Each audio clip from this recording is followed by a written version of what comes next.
Welcome back to MFM. I have a giant mess to clean up, as you can see.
Couple cool things in here that I've been working on. One of them is my skateboard. Thank you, Rendon. You gave this skateboard to me. That was very kind of you. I've been 3D printing these things called skater trainers. So that, like, I don't know, I'll just show you. Put it down on the ground. It doesn't move. And then you can do all your tricks. And I'm not going to do one now because I'm barefoot. And that's like rubbing your foot on sandpaper. But yeah, you can see doesn't really move much at all, and yeah, they work pretty good. I also found, what did I find? Oh yeah, my chair. This is, gosh, I'm going to put up a picture of this chair because I have had this chair for a very long time. It's my fishing chair, and I did some reupholstery on it, and I turned it into camo and green, and the original was like blue, peach, and white or something like that. I found it in the trash, and you know what? Sometimes trash can be turned into treasure. I'd like to do a fix-it-up video on that thing. It deserves it. I've had so many friends sit in that chair when I'm fishing and walking around the lake, and I come back and they fell asleep. So, I mean, I know it's comfortable, but what else? What else? Oh yeah, this right here. Ooh, this is fun. This is, what do you call them? Tire weights, balancing weights. I got a whole bunch of lead. You can hear, maybe those are the metal ones. Oh, these are the lead ones. Yeah, you can hear the difference. So, oh yeah, put the lead on the lead side, everything else over there. So some of these are nickel, some of these are steel, and this is all the lead. And I know they're not perfect for making fishing weights because of the consistency of the lead, but I mean, they are pretty malleable, and I mean, I plan on melting these down. I have a little lure making up on top up there. These are actually my plaster molds. All my plaster molds from bait making, and yeah, I got a couple rod making supplies up there too. But oh my gosh, I just looked up there and found my power bait. Oh my gosh, I've been looking for that forever. I got a whole bunch more at the Fred Hall show this year. But anyways, that is some cool projects. And what else? There's more. You say, what could be next? Well, it's this right here. Let me pull it up. Ooh, it's really heavy. So I'll see if I can hold it. This is my custom-made vacuum chamber. Yes, got this very general pump from China. It's called the Zeni or Zeni, whatever you want to call it. It's only a single stage vacuum pump, but it'll get this whole thing down to about like, what is it, 30 or so. I forget the whole ratings thing. I haven't used this in a long time. What I use this for is taking the air out of my bait making plastics, because sometimes I like to stir them with a drill, and definitely have to have this thing. It's pretty cool. Can't really take it off up here, but this lid is 1 inch thick bulletproof glass. And well, bulletproof glass is a technical term for something that is it's not a technical term. It's a term for something that is bulletproof and see-through, but it's not actually glass. So this is, I think it's polycarbonate. It's super strong stuff. I mean, 1 inch thick, that's probably never gonna break. And then this is I think it's 1/4 inch thick aluminum. This is a pressure cooker that I got from a restaurant, and then I just custom tapped this and put in the valves, made that, and yeah, it works really well. It works really well, and actually, for being so big, it works pretty quick too. It's about 5-6 minutes to get most of the air out of bait making plastic. So yeah, pretty awesome stuff. That will be something else for a later video. And this little dude, it's an FPV drone. That's a camera. This flies. And while it's flying, put these on, and you can see what the drone sees. It's pretty cool. I have to do some more of that. I'll put up some video for you so you can see what it's like. And obviously, you're not going to get a first-person view experience on the tube. It's just not going to happen. You got to have one for yourself. I like the higher-end ones. These are a little bit better. Yeah, my favorite one so far, my favorite brand, is actually not this brand. It's another one called Newbie Drone. Those guys are awesome. I actually had one of my drones. I was flying it, and I crashed it, and it went right into the bowl of water for the cats. And it was in there for probably about 5 seconds until I snagged it out. And actually, what I did to dry it off was I flicked it like that, and then I grabbed the controller, turned it on, and started flying it back and forth like super fast across the, the house, and it still works to this day. The camera actually died recently just because the connector wore out, and that's it. The whole thing still works. Just crazy good build quality.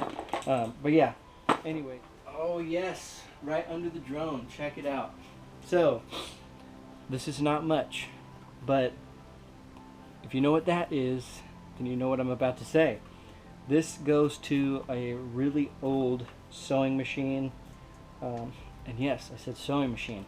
We have some epic fabric right here, and you know what, I'm going to take it down and I'm going to show you.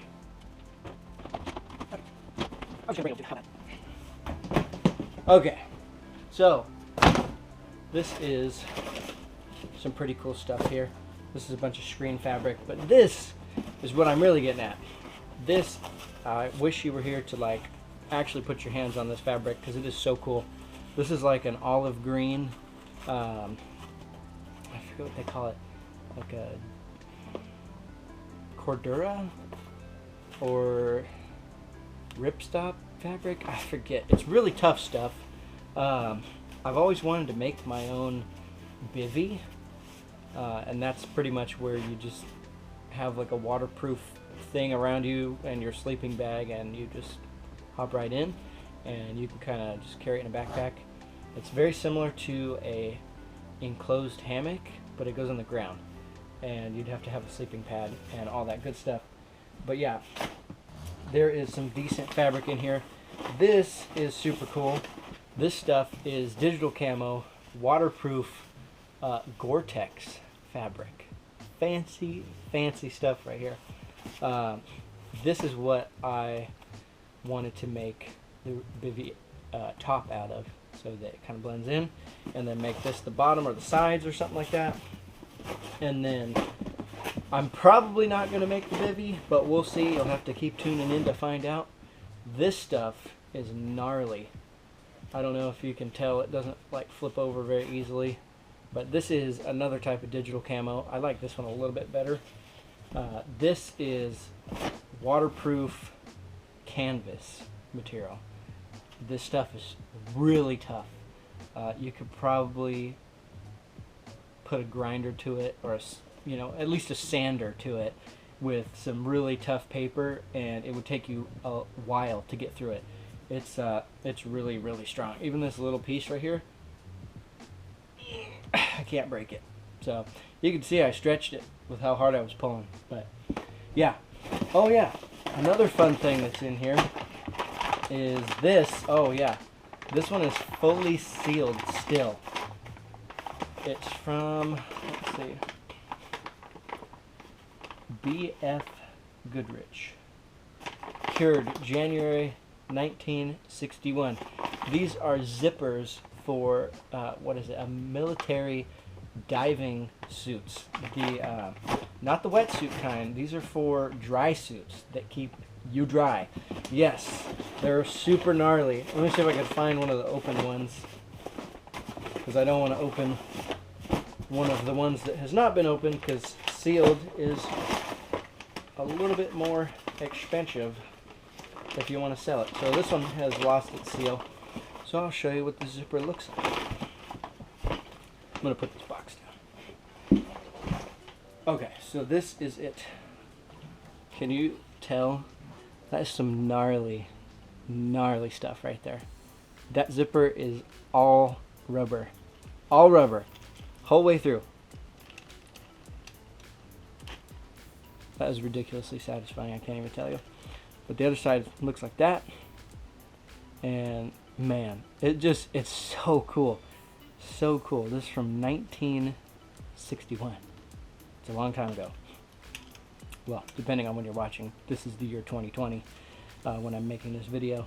I usually don't mention dates and stuff in my videos, because then it throws you off as a viewer and you're like, oh my gosh, wait, I'm sitting on a couch, and wait, I'm watching YouTube, and I should be doing something better with my time. But anyways, back to the zipper.